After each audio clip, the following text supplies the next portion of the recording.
you know someone who is a military spouse, being in the community, the implications of that. So when we talk about what that looks like, we're gonna just keep going. Yeah, okay. We're also going to talk about the numbers. So military spouses, over 1 million individuals. And I know that seems like 1 million, really? Yes, when you start thinking about active duty, reserve, include our veteran spouses in that number. And so our military spouses really benefit our communities. And we want to make sure that we have resources to best support them. And so it's not moving at all. Sorry, the internet isn't connecting. Okay. That's fine. So we'll fix that. Okay, we're just gonna pivot real quick because that's what we do, right? Yeah, I'm just pull up my slides. Yeah, we got. Yeah, we adapt because military spouses. That's what we do. Because what happens on deployment? Everything likes to break on a deployment, so we're just gonna pivot. Oh, the house goods or the broken house goods, right? Like it shows up all the things, or it doesn't exactly. Of course, the dishwasher will break. If it can break, it will happen during the deployment. So we're just going to treat this like what we do. And so I became a military spouse in 2004 to my amazing husband, and I grew up as an Army brat. Like, oh. Okay, maybe not. Don't worry about these slides. Yeah, we're good. So I grew up as an Army brat, said I want nothing to do with the military, was like, I'm good. And then my husband, he slapped me off my feet. My feet have not touched the ground since. Okay. So we stepped into this Navy life, and growing up Army, then marrying Navy, very different lifestyles in there. And so once we transitioned into there, and like I said, we grew our family to 4 boys. Our military spouses, we're the heart or the core of the family. And so while our service members go out and they serve, we're here holding it down of our communities. And so we're familiar with logistics because we're managing everything, especially if you have multiple kids. So you're doing sports. You're also helping connect with family members. So you're not just but making sure the service member's family is updated, knows what's going on, all that information. Also making sure all the kids are taken care of. So if you have children in the EFMP program where they have special needs, you're making sure the medical care that you need. We're also connectors. So we're having to be resilient multiple times, go into communities where you know nobody and asking some random person, can you be my emergency contact for my and being very familiar with having to start over multiple times. And what does that look like? And so for myself, we have never lived anywhere with family. So that meant every single time, starting over, building new friendships, really stay connected to your previous friendships. And if you are blessed enough, maybe you're going to get to a duty station with a spouse that you met at another duty station. We're also going to be chaos coordinating. But if it can break during a deployment, it will break. Having to adjust last minute when coming home, hey, we need to go out to sea tomorrow. Got to get my bags. Hurricane's coming. You're not able to leave together. So it's like you got to have the kids while they go out to sea, able to do that. And then hope you can have a career if that's what you want to be able to do. And a lot of times we're not having careers, or our careers are having to be put on hold. And so we know how to be mission focused, how to make sure we're taking care of ourselves, making sure we're taking care of our children, sometimes also being a caregiver. But where the struggle comes in is we got to make sure we're taking care of ourselves too. And what does that look like when you're constantly the one saying, hey, you're good? What do you need to be able to go to this school? So now we're gone again. What do the kids need to get ready for school? How do I talk to the guidance counselor? How do I make sure I have the IEP, the 504 in place? And then hope you have time for maybe go back to school yourself, maybe be an entrepreneur. You're doing all those things usually in the late at night. And it can be discouraging. And so I wanted to I'm a researcher. I like seeing the numbers. What do the numbers say about what number is a story. So according to the Department of Defense, there are nearly 1 million active duty reserve National Guard spouses. The U.S. Military Spouse Chamber of Commerce estimates that an additional 11 who are spouses of veterans. Nearly 40% of service members have children. The largest cohort of military children are under the age of 5. And 61% of military spouses are experiencing anxiety. So when we think about the number, there's a life behind every number. A spouse who is there on the front lines, making sure that their mental health is okay. If it's not okay, that impacts everybody else in the home. Making sure that the children are in place, which leads to other implications. And I always like to say, people love to like, oh, our military spouses are our superheroes. No, we are not beings. We are human beings who deserve to be fully seen in our strength and in our struggle. So when we talk about military spouses being these superheroes, superheroes don't need help because they're super. Don't need to be put on pedestals. We need resources. We need support. We need advocacy. And so when we put this up here and you want to highlight the resilience, it's really important. Are you highlighting the resources? Where can I go? Where do I go to when I'm recognizing we have a food scarcity?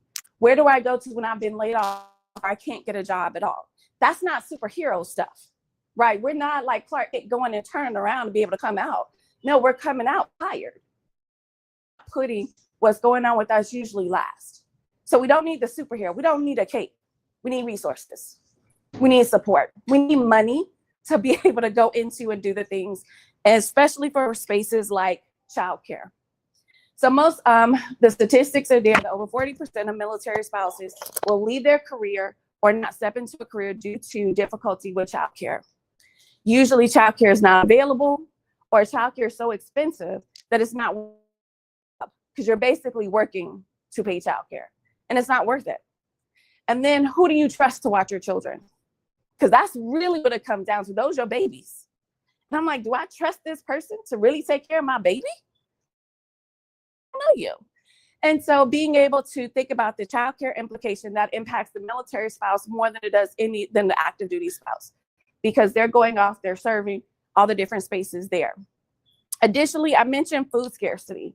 Food scarcity is a very real issue, especially for our junior members. And so 45% of junior enlisted are experiencing food scarcity, where they are either on WIC programs, they are using resources in their communities for food banks. And that is also the implication of that is because maybe the spouse is not able to work.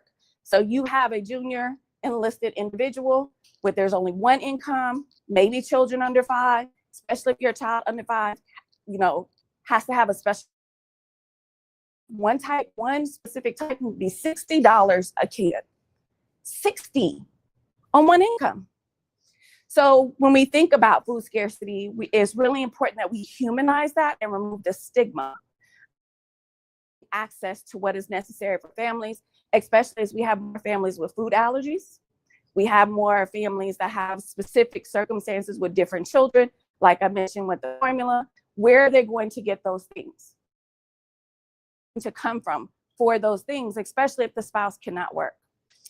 Additionally, we want to talk about underemployment. While military spouses are actually more likely to be educated than civilian spouses, they're employed. That means we're working outside of our fields. We're working for much less pay. So I'll say for myself, I had already earned, I'd already earned my doctorate in education. I have over 12 years teaching in the education system. Shouldn't have a problem getting a job. I had a problem getting a job.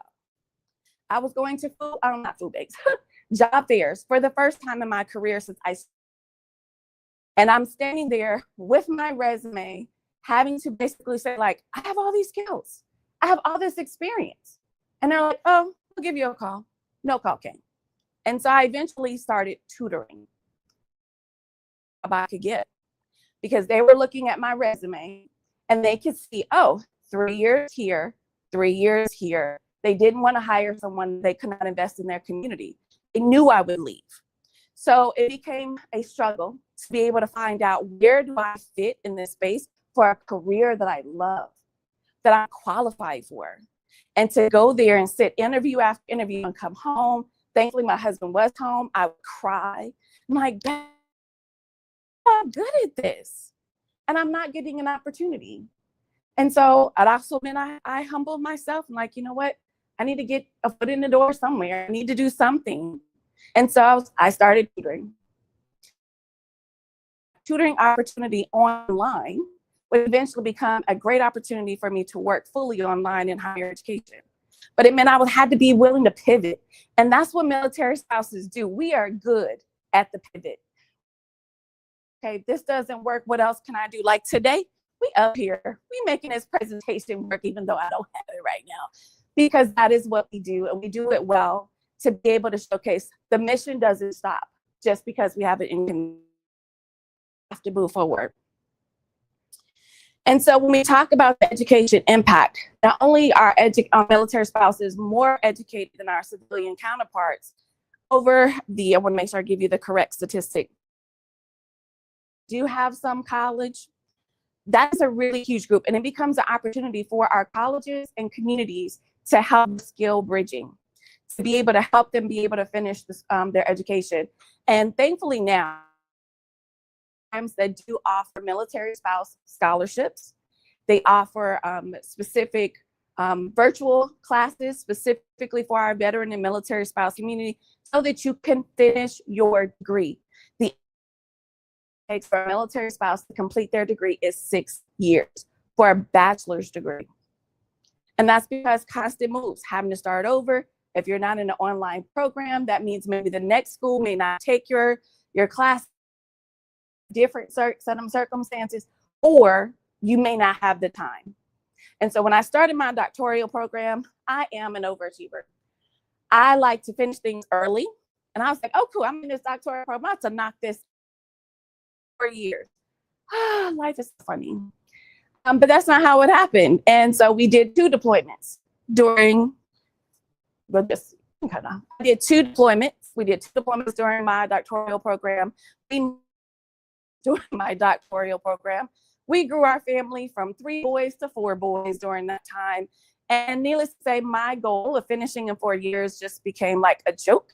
So it actually took me 6 years because I was determined I would not one class at a time, because that's all I had. That's all I had to give. I was like, I need to do this for me.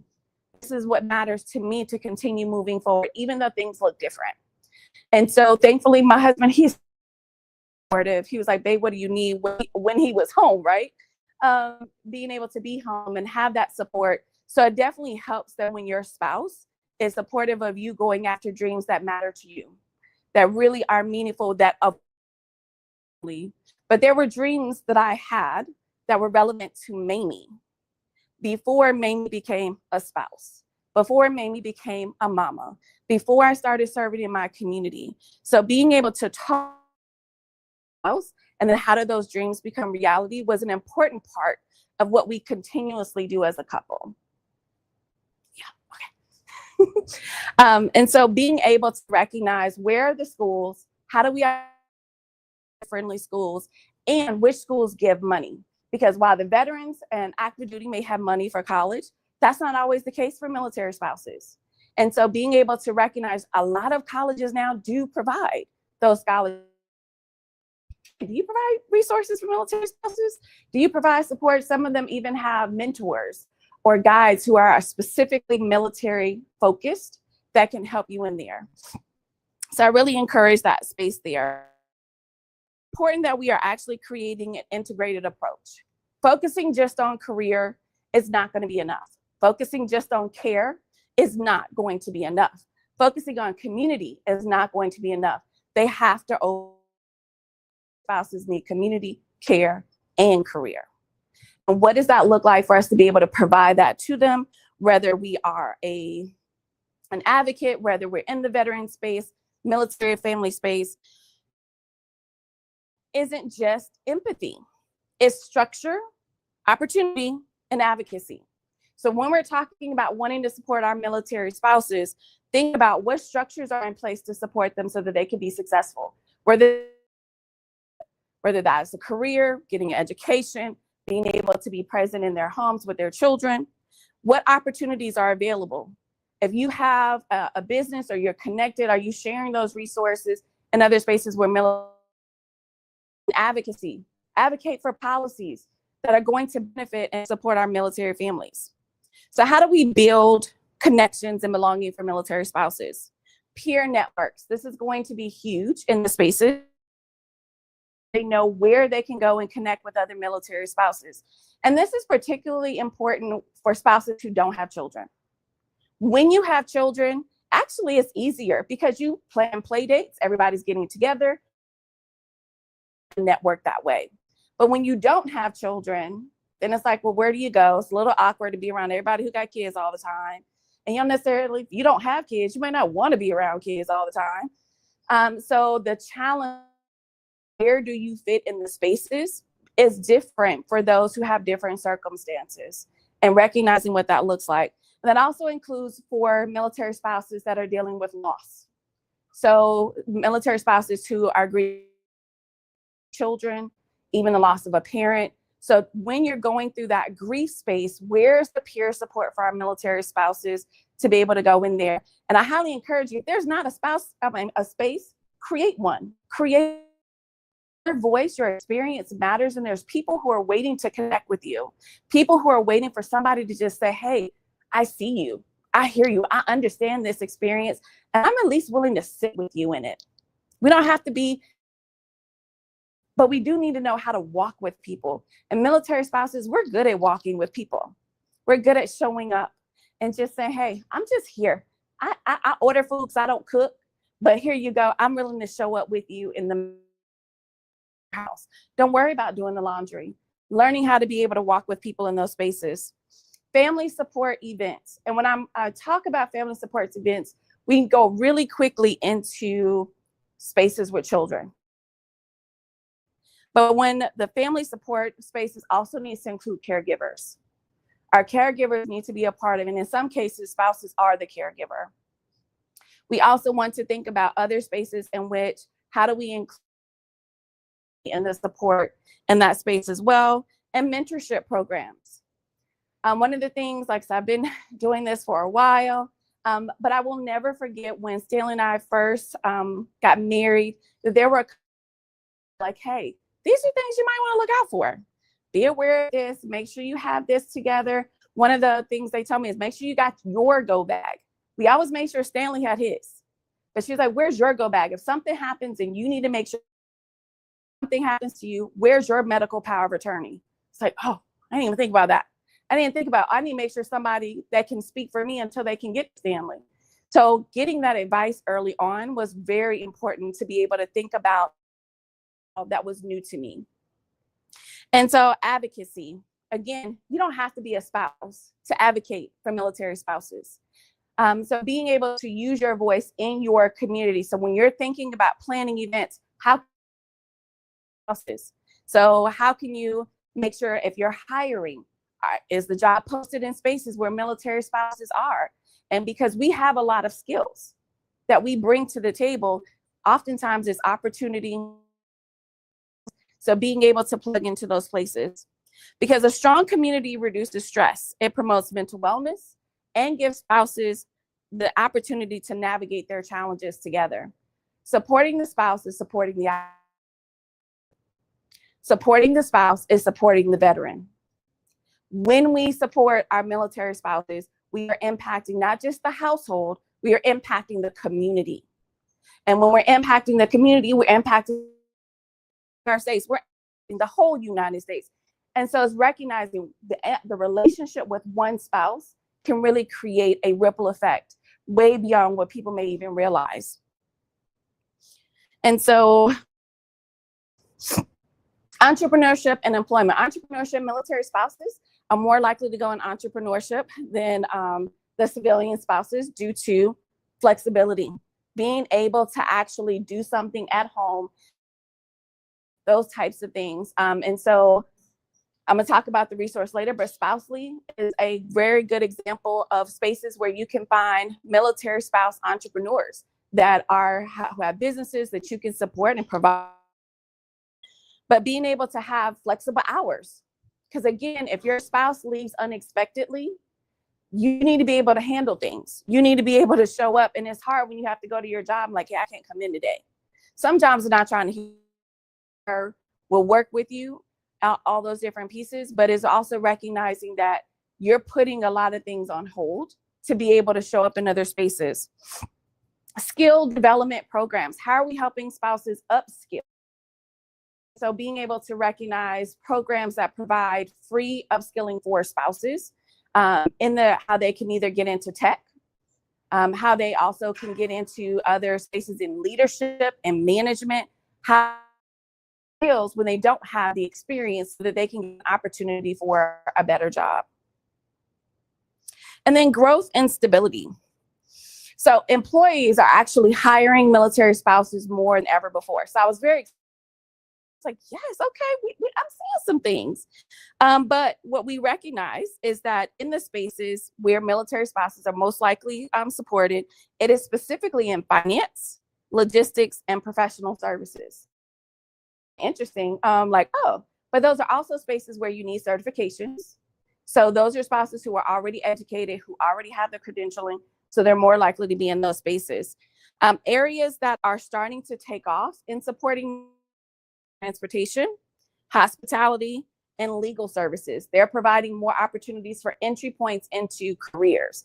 Again, thinking about how does that impact the entire household? So when you have two individuals who are able to have especially for our junior enlisted individuals, then you're also helping the entire family, right? So that means they're able to provide food, basic needs, but they're also able to be in different places for homes. There are activities for their kids, because I don't know about y'all. I don't know how many of you all have children. Who has children in the room? Okay, extracurricular activities.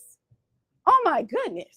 You need a loan to put your kids in football, to put your kids in soccer. Like, what in the world? Like, you pay for them to get in there and play, then you got to buy this. Oh, and then you need to buy this. And we want you to be a part of the booster. And you are bleeding money all the time. And when your kids are not involved with that connect outside of school. Where are the opportunities for them? And so then it becomes now your kids are excluded for opportunities that other kids in their class are participating in. Then you're like, well, how do I be able to do this? And so we do find, being talked about later on today, we find going into debt to provide the opportunity for kids to be able to participate in things, debt to be able to meet basic needs that are necessary for families. And so the more that we can have the industries create opportunities for military spouses, that's going to help the families thrive and grow. And mental health and self-compassion. We know mental health, we all like, oh, it's so important. Prioritizing your mental health. You need to be able to do the things. How many here believe, yes, you should be prioritizing your mental health? Okay. How many of you all actually prioritize your mental health? Okay, see?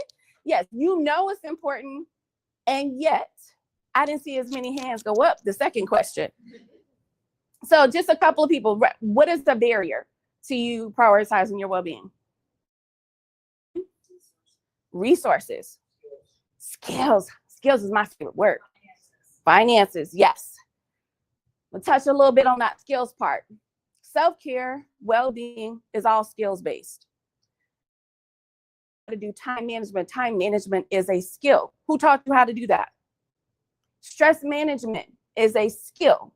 Who taught you even how to recognize stress in your body before it's too late, before you like completely, you might, tell somebody off for all the other kind of major points, but stress management is a skill. Being able to recognize how to have a well-being plan, that requires skills. So these things of self-compassion, self-care, wellness, of course, we all know that's important, but how are we going to help our military spouses and our active duty and veterans be able to build the skills necessary to actually How do you know what you need? Because sometimes the self-care that you need that is best for you may not feel good to you in the moment. Because accountability doesn't always feel good. I don't know about y'all, but when I want to stay in my, you ain't getting up to go walking, you gonna stay there all day? Mind your business. But I told them, hey, this is what I want to do for myself. This is how I'm prioritizing my physical well-being, you to hold me accountable. So when they show up and they're doing that, it may not feel good in the moment. I still may not even be glad I went for my walk after. But I recognize this is actually what's good for my body. Being out in the sun, being able to connect, put my feet in the grass and all that, like that is good for your overall well-being. We know this, and yet. So recognizing what skills are needed to be able to prioritize your well-being. Then how do we provide those resources for our military spouses? Now, and a very interesting data point that I saw is military spouses are reaching out for help. They're using the mental health resources every year. So that is an excellent sign. That means our spouses recognize, I need help, I need support, I need to talk to somebody, I need to be able to get what I need so I can show up as my better self. And so that means they're not only care or their healthcare program, but they're also using community resources. So many churches have counseling programs. There are other counseling programs that are maybe included in your employment. So being able to colleges provide well-being support for students. So if you are a military spouse going to a higher ed institution, ask them about what resources are available for counseling. They provide therapy, they provide things available, but who has told the military spouse, oh, your school probably has resources for you? We don't think about that in those spaces, but there are qualified professionals available to be able to support your overall well. Spouses are saying, hey, I need it, especially before the spouse's return, because we know reintegration can come with some bumps for everybody. Once years off and all that, and you have to figure out how to do life together again. There's some challenges there, especially if your spouse has come back and has different needs than they did before. They're dealing with PTSD. Maybe they, they're not able to do some things physically. Life looks different. So how do you talk about that? First, for yourself. How do you grieve? And we really have to talk about grief more. You can grieve the life that you thought you were going to have, with the way you thought things were going to turn out. That grief is real, and we're walking around with it heavy, but not taking it into places where we're like, I don't know what to do with this. And I'm angry all the time. What do I do with this? And I don't want to say this to my spouse. I don't want to say, hey, I don't like you right now. And I don't know what to do with that. But being able to go and talk to a qualified mentor, to be able to say, okay, I feel these things, and they're able to help you with building the skills and the knowledge that you can be able to, one, process it for yourself, and then be able to say, how do we talk about this as a couple? How do we find a way to move forward? Not who we were, because if you've been married a long time, any length of time, you recognize like, oh, who we were at 23 and 25 and all this. Now that we are 45 and going through life and things look different, kids leave the house, things shift. And then we're having continuous conversations about what that shift looks like. What do we need? What do you need? What do I need? How do we continue to build that? And so continuing to encourage spouses to be able to use the resources if you are providing mental health resources that spouses are able to benefit from. And so when I created my business, I create wellness inspired stationery. And, I would love to say I had some like little pretty, I had this vision. Actually, it was because life was hard. We had just had our third son. I had to have an emergency C-section. And, hence emergency, but still, I was not planned. The recovery was hard, really, really hard. We were in a new city. I was not working for the first time in my adult life, became a stay-at-home mama, which I was like, I don't even know what people do at home all day. working in my career for the first time, not having family, recovered from that. Shortly after recovering, my husband left for our first deployment. And I cried. Not just, of course, I cried because he was gone. I cried because I had no support system. We were in this apartment. I had kids that were crying, kids that needed help with homework. And I was just like, I don't want anybody to touch me. I don't want to do anything for anybody. I just need to sit for a moment. Who am I now? And I'm a crier. Look, I firmly believe in crying. Once I get a good cry, I'm ready to tackle the world. Okay? So I was like, okay, maybe we're going to go ahead. We're going to get this ugly cry out things. And so after that, my first step was figuring out, what does life look like now for me? How do I give myself grace and compassion for what life is now? And to learn to love while still honoring who I was, but recognizing who I had become was just as important. And so I needed to do some changing. I was like, I'm doing too much. 3 kids, all the things, like I said. So figure out how to do more, but I need to do less. So I started analyzing, what am I actually doing in my life already? What's one thing? I started with gratitude. It's like, I'm going to identify one thing I'm grateful for every day. It's the one thing, then that'll help my brain and help with the rewiring. That'll help me not start to feel like, oh my gosh, this thing broke, and then that thing broke, and then this, and then the kids and all the things. While back then we were still waiting for letters. Still getting letters. We had the calling cards with the minutes on it. You might, have some emails and things. So I'm waiting for letters. I'm hoping for a call. Midst of all the things. And when I would say, hey, I'm not good, I made people uncomfortable. When they would call and check on me, hey, how you doing? I'm not doing so good right now. Like, stuff feels like it's falling apart. And I really I'm not okay. That's comfortable because they had not experienced that version of me who was professional and together and had a plan and all that. And I certainly did not have a plan. And I was struggling. And so it just started with, then I was like, okay, my faith. I was like, I'm going to focus on my faith and being able to do that. And so then I created one product.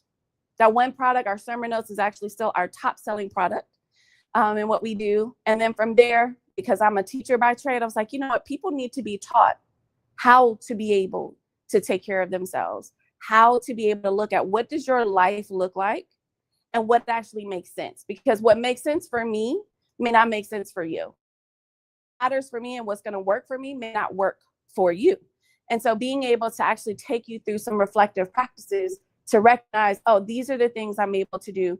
This is how my brain works. This is what I have as far as resource, all the things.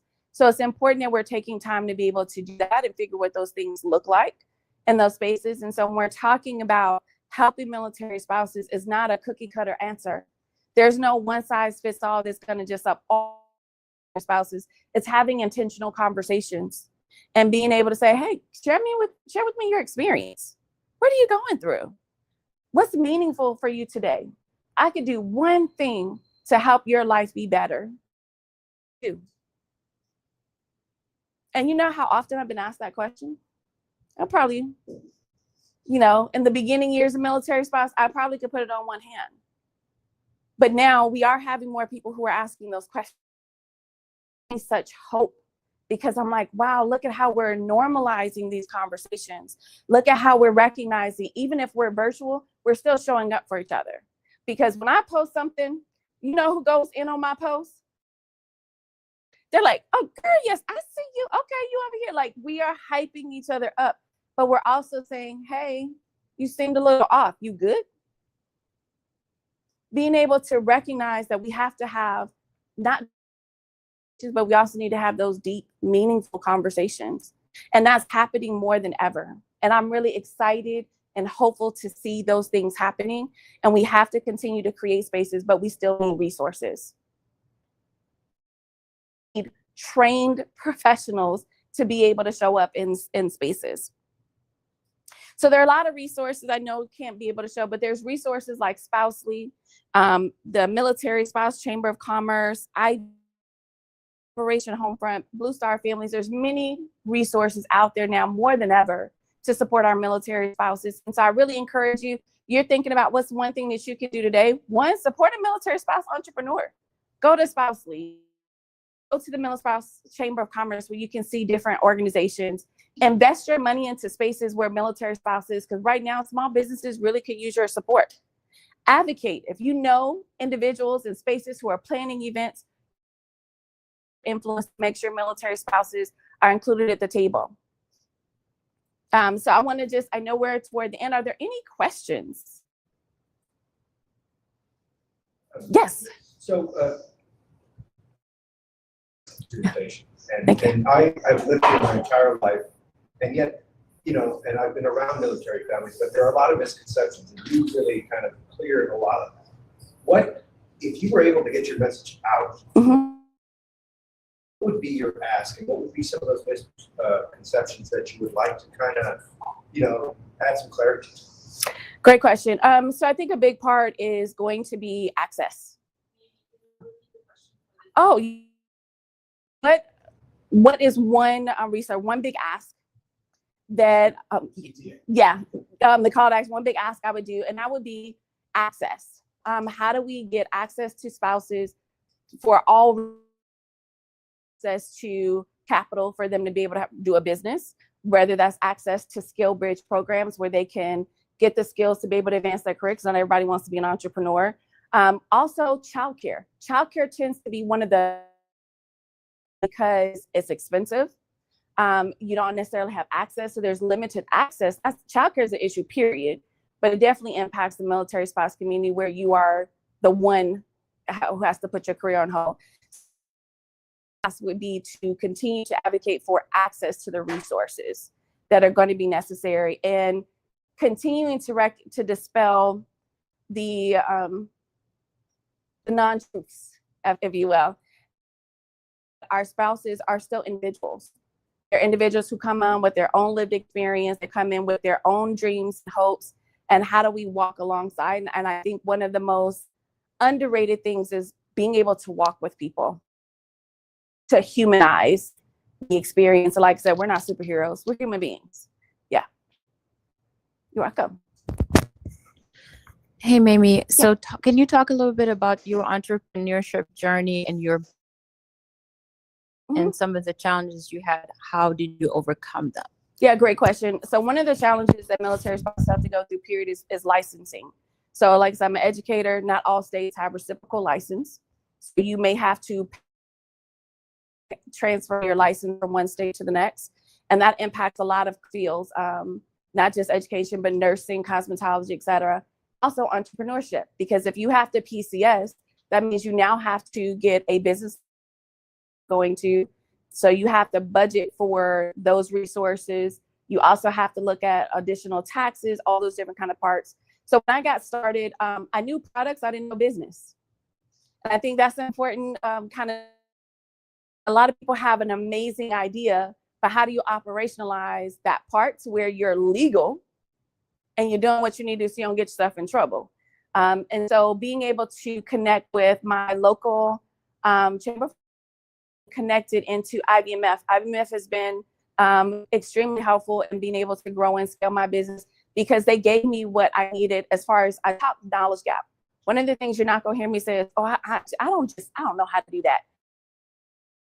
Gap space. This is something I don't know. Let me figure out how do I close that gap. So IBMF helped me with my knowledge gap in recognizing how do I take my business plan from kind of what it was in its infancy and be capital. Like I really need to be able to go and ask some different parts. I need to think about expansion. And IBMF gave me the knowledge that I needed to be able to do that. Also being able to connect with the Military Spouse Chamber of Commerce, and then getting into different groups. So I'm in a lot of Facebook groups for military wives, and in there too who have businesses, and we're sharing resources. So again, that community piece is going to be important to be able to go there, and then go in military influencer, edge, going into spaces where there are other people who are entrepreneurs who are doing the thing and who are willing to be a mentor. Don't be afraid to shoot your shot. Like you have not, because you ask not. make sure you have what you want. Like if someone were to ask you, how can I help your business? You need to have an answer. And so really recognizing, what did I want from my business? How did I want to grow my business? So when I'm asked something, I'm able to, this is what I need from you. And either they can do the thing or not. I already have a no. I need a yes from you. So I'm not afraid of the no. So it's just kind of thinking about the practical side, the operation side of growing your business. And with a lot of cities, states, they have their local chamber of commerce, the small business administration, all those different resources that are free to be able to help you with your business. And then I made a lot of mistakes. Oh my God. One was a really costly mistake. I did not use an editor, and I printed my planners, and all my planners had typos. And it wasn't like a minor typo. It was major typos. And the money, I could not put out that product.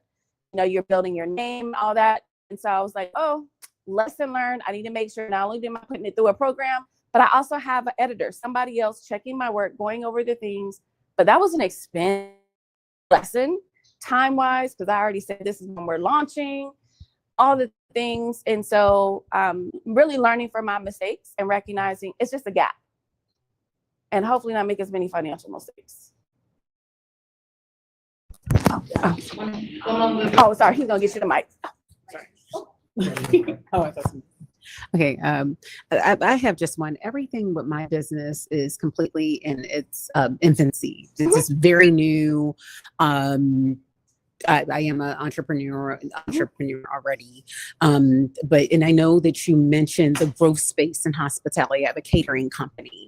And I was wondering, I am, since like the website is coming up, but everything's going just really slow.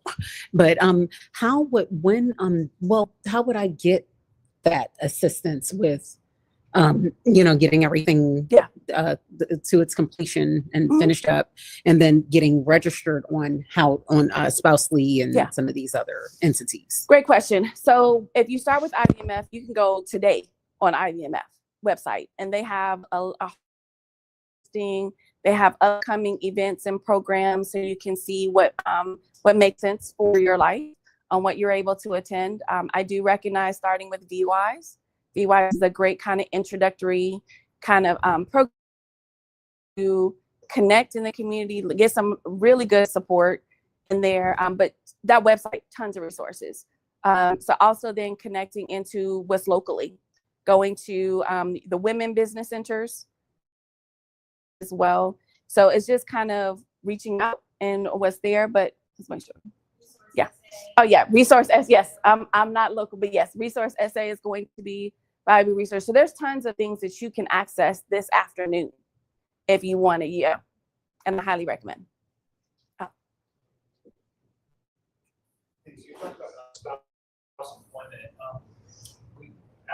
27 years that we were active duty, 8 years of countries, and a lot of times you can't work in the foreign country, and the jobs that are on the base are already filled by like local nationals and stuff like that. One thing that has been absolutely exploded since COVID was telework. Can you about how a spouse might be able to translate their skills and break into telework? Yes. Oh my goodness. Yes, absolutely. So the first part I recommend is know what skills you have to offer. Being able to already resume, like a lot of times spouses don't think about skills. They think more of what certifications, what's my education, but we're finding more companies are shifting towards skills based. In addition to if you have certifications, also focus on certifications. If you're not doing a full degree program, there's so many amazing certifications that you can get within that 8 to 12 week time frame to be able to help you with upskilling. And remote work, telework, there's a lot available. It just depends on what you want to be able to do. And of course, if you're overseas, that means you probably, got to figure out the time zone difference there. But higher ed institutions, if you are an educator, you can do a lot of virtual schools, which those are available. But a lot of companies, looking at what's there in whatever your field is. But the important part is, have you updated resume and go use the resources that are even available on base to make sure your resume fits where you're trying to go. Oftentimes we just have this generic one. That's not going to work anymore. It's really being able to say this job requires these skills. Let me showcase how I know how I have to do those skills. And even if you don't do them in the workspace, it's being able to recognize if you're a volunteer, guess what you're doing? You're building skills in that volunteer space. And spouses don't think. Also, that was a very general statement. Sometimes as spouses, we don't think about our volunteer work as just as valuable as paid work. So including all those on there. And if I can add, maybe we recently were in Antonio on agentic AI, and Mihir is here. So really, for agentic AI work, goal is to have these remote jobs where you can do these things utilizing AI, working for a company from anywhere. So that would be ideal for males going overseas, or it really doesn't matter where you are in any city, you can still maintain that job. We just now have to build a pipeline where companies are willing to invest in agentic AI through a certification, and then certified, qualified people who are male spouses that are all over the world. So we're working with the city, and we're starting a pilot. So we're hopeful that kicks off. Companies see the value professionals, and then that will become more common. And we're starting it here in San Antonio. Yeah. And then we have another. We have a comment and then a last question. So we talked about the and things like that. So I have the information. In 2018, the NDAA started a reciprocal license for military spouses that are actually moving state to state. And so it's important that we understand that, because they get $1,000 of reimbursement for transferring from state to state, and they're actually going to be expanding it in 2026. The new rules just came out for expanding it in 2026. But to make sure, there are a few licenses that don't transfer, but most actually do. Help to make sure that yours do, and like going ahead of time and like researching obviously where you are ahead of time as well. And it is part of the amendment to the SCRA, so it is part of our protection under there. Yes, absolutely. And that, to think about how far we've come to be able to have access and resources and support. Thank you for sharing that. Hi, thank you. So I love your whole presentation, but I love that you right to going from military spouse to veteran spouse. Yes. So I'm actually in my third transition. I'm a surviving spouse. So I would love to know more about what vSource SA, what is the key programs for each stage that we can plug into, that suggest the number one thing? So that's a really great question. Transitioning, because I've been on this side for the last 2 years, and being able to again use resources that are actually on base. They do provide some great transition support, and being able to, even before the transition happens, about getting your financial, talking about the big things that lead to conflict in marriage once you're like over here, and how to have those conversations often. And so as far as a business goes, veteran spouse, military spouse, resources that I shared, they're accessible on both sides. So IVMF, you're able to access those resources where either you're an active duty spouse, or if you're a veteran spouse, same thing with Spousely, military spouse, Chamber of Commerce. So a lot of the resources, there are some specific companies that focus on transition support. And this being able to plug into those spaces to help with thinking about what that looks like, as well as what does the transition. So it's not just what you as a spouse, right? A spouse, also military spouse, entrepreneur, but then also implication if there's children, like how do we also help with kids when we're transitioning out and life looking different? Are a few I'll pull them up and share with you. And if I can add, we are connected to a JBSA, right? So vSource SA, we're really trying to find all of the resources locally, in the state and nationally, that can support you in your journey. So we may not all have it now here, but we will find it for you. So we should be, the goal is to have this connection and network here and community. So if you do need something, and I may not know what it is, I'm going to be able to find that for you, or reach out to Mhm. someone like Dr. Mamie Pack, who's able to find those resources and connect you with. Yeah. So that's really the goal of what we're trying to create, a community for military connected entrepreneurs. Thank you all for coming out to this morning. Thank you, I Dr. appreciate Mamie it. Pack. I'm going to end it with what she said, gratitude. I am super thankful to have my friend here today, and just a small token of appreciation. And thank you all for, thank you. Awesome. It's awesome. So,